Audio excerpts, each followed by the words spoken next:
इस वीडियो में हम डिस्कस करेंगे methods of calculating depreciation.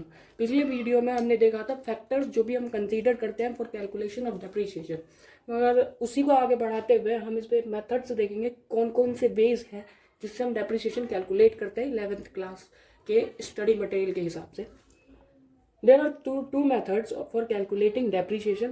One is straight line method and second is written down value method. हम यहाँ पे फर्स्ट ऑफ ऑल देखेंगे straight line method for calculating depreciation. इसके एक ही नहीं सेवरल नेम्स हैं।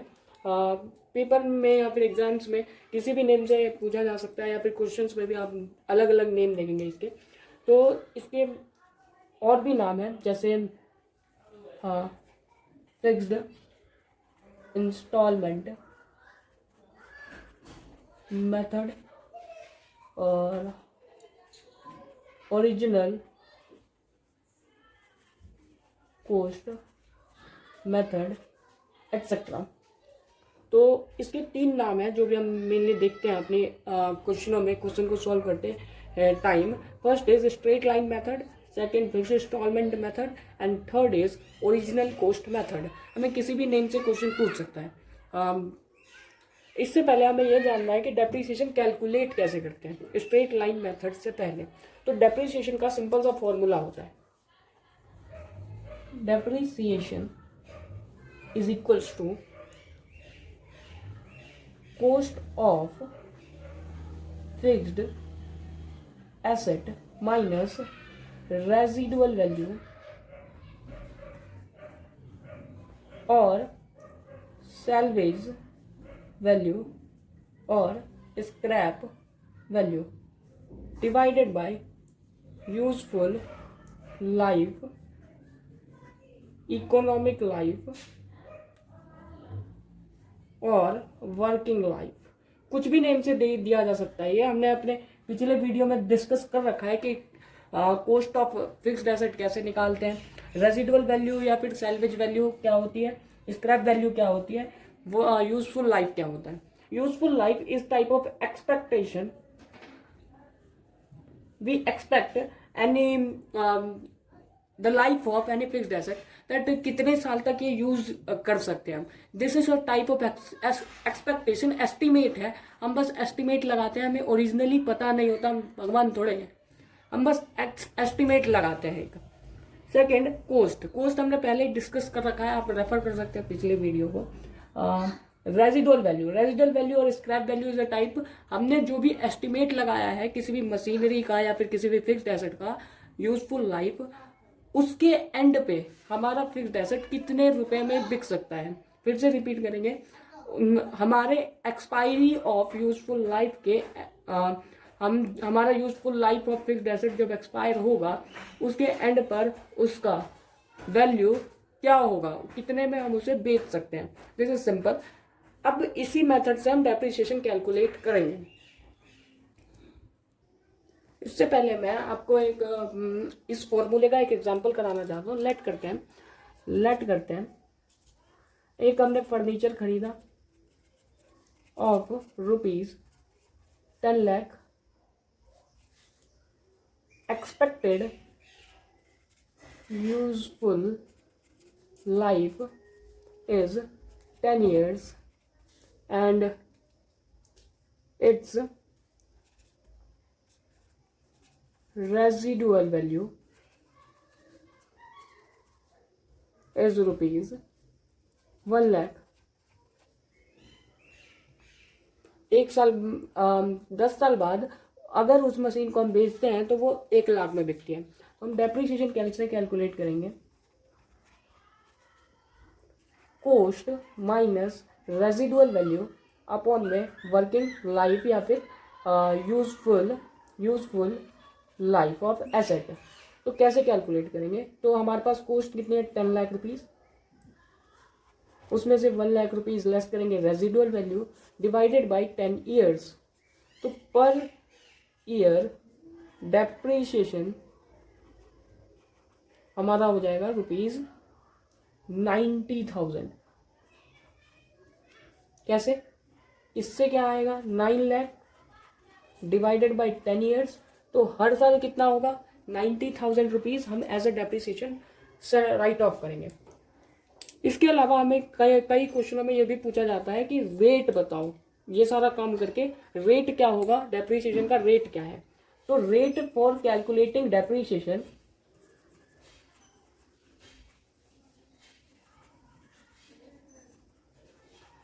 रेट फॉर कैलकुलेटिंग डेप्रिसिएशन का formula ये रहा, जो भी हमने डेप्रिसिएशन निकाला है, depreciation on fixed asset upon में cost of that fixed assets. बस, तो हम इसी सेम एग्जांपल में कैसे इसको कैलकुलेट कर सकते हैं। हमारा डेप्रिसिएशन कितना आया था, 90,000 रुपीज, और कॉस्ट कितनी थी, 10 लाख रुपीज, और इसको हम 100 से मल्टीप्लाई करेंगे तो कितना आ जाएगा, simple 9%। This is hour rate for calculating depreciation. तो रेट फॉर कैलकुलेटिंग डेप्रिसिएशन का फॉर्मूला, हाँ, प्लस में हमारा पिछला फॉर्मूला डेप्रिसिएशन कैलकुलेट करने का। अब हम कंटिन्यू करेंगे स्ट्रेट लाइन मेथड से। स्ट्रेट लाइन मेथड क्या होता है, जो भी हमने, इसका मतलब है जो भी हमने डेप्रिसिएशन कैलकुलेट किया है, depreciation on any fixed asset, जो भी हमने कैलकुलेट किया है वो पर ईयर इज सेम, जो हर साल वो डेप्रिसिएशन सेम रहेगा, और it is always calculated on cost of fixed asset. और हमने जो भी फॉर्मूला बताया पीछे, method formula for calculating depreciation, हर साल वही फॉर्मूला लगेगा, या फिर एक बार जो डेप्रिसिएशन हमने निकाला है वही साल हम कंटिन्यूअसली लगा सकते हैं। अब एग्जाम्पल क्या हो सकता है इसका, एग्जाम्पल जैसे हमने लास्ट एग्जाम्पल में डेप्रिसिएशन कितना निकाला, ₹90,000 पर एनम। अब हम till the end of useful life, हम इस फर्नीचर पे 90,000 रुपीज ही डेप्रिसिएशन कैलकुलेट करेंगे और लगाएंगे। हम टिल द एंड 10 ईयर, जब तक इस फर्नीचर के एक्सपायर नहीं हो जाते तब तक हम 90,000 ही डेप्रिसिएशन लगाएंगे। इसका सीधा सीधा मतलब है, एक बार हमने जो भी डेप्रिसिएशन कैलकुलेट कर लिया वो ही डेप्रिसिएशन कंटिन्यूअसली चलेगा। सेकंड, कुछ नोट लिखवाना चाहूंगा इसमें, note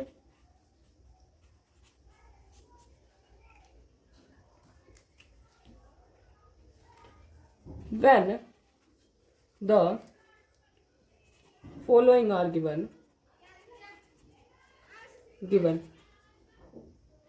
following means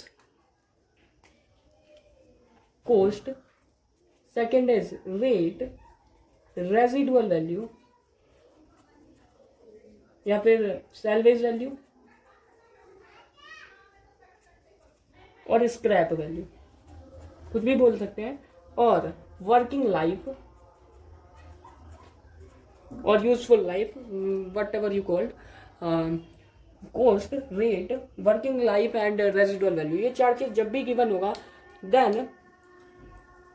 then always use for calculating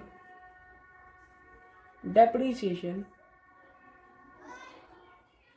is rate as given by question, just it। बस इतना ही काम करना है। स्ट्रेट लाइन में बस हम जो डेप्रिसिएशन एक बार कैलकुलेट कर लेते हैं वही डेप्रिसिएशन ईच ईयर चार्ज करते हैं, बस यही है। और एक चीज़ जो हमें ध्यान रखनी है, और एक चीज़ हमें जो ध्यान रखनी है वो है period of using the any fixed asset. अगर हम कई बार ऐसा होता है कि अगर हम कोई नया फिक्स्ड एसेट खरीदते हैं तो साल के बीच में ही खरीदते हैं, तो उस पर कितने दिन का डेप्रिसिएशन चार्ज करें। तो हमेशा for calculating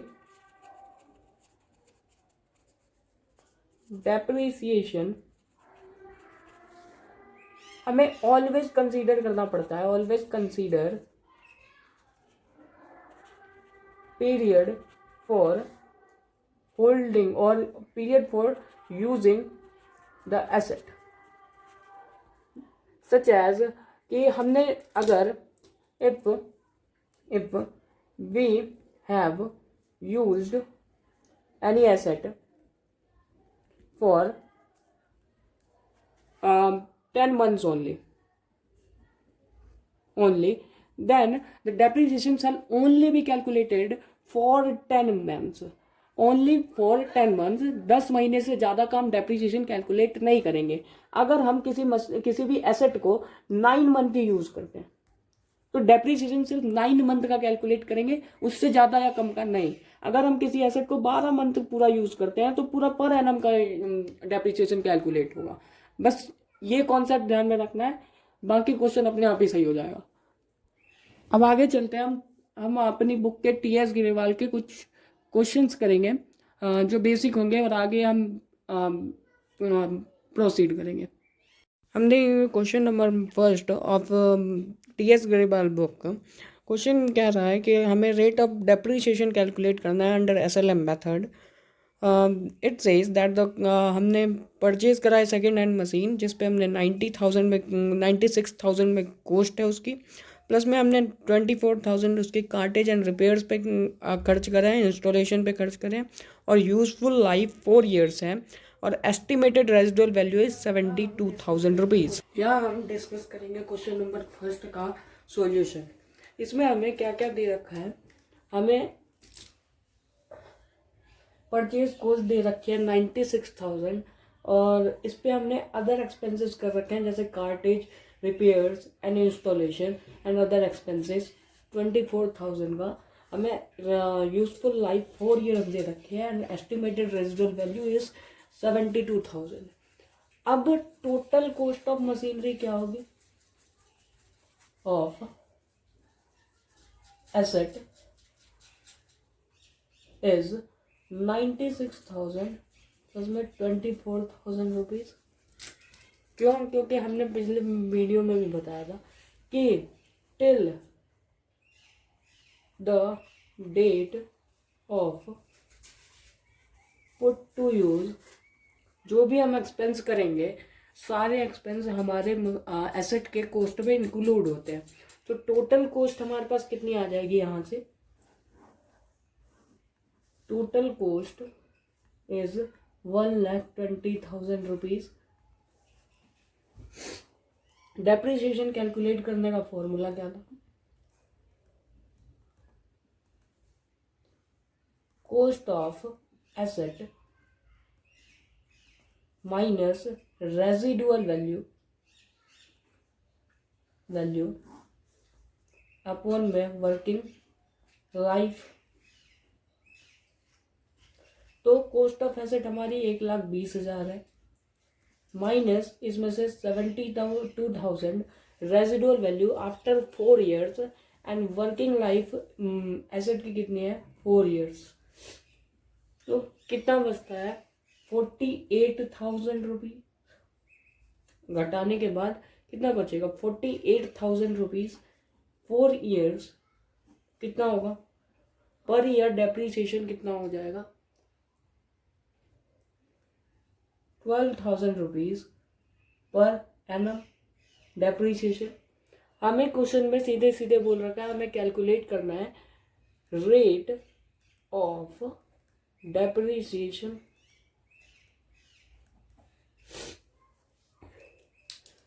rate of depreciation का formula is equal to amount of depreciation upon में कॉस्ट ऑफ एसेट्स मल्टीप्लाई 100 तो डेप्रीशिएशन कितना हो गया, डेप्रीशिएशन 12,000 रुपये, cost of asset is 1,20,000 multiply 100, हमारा आंसर आ गया 10%। अभी के लिए इतना ही, हम मिलते हैं अगले वीडियो में।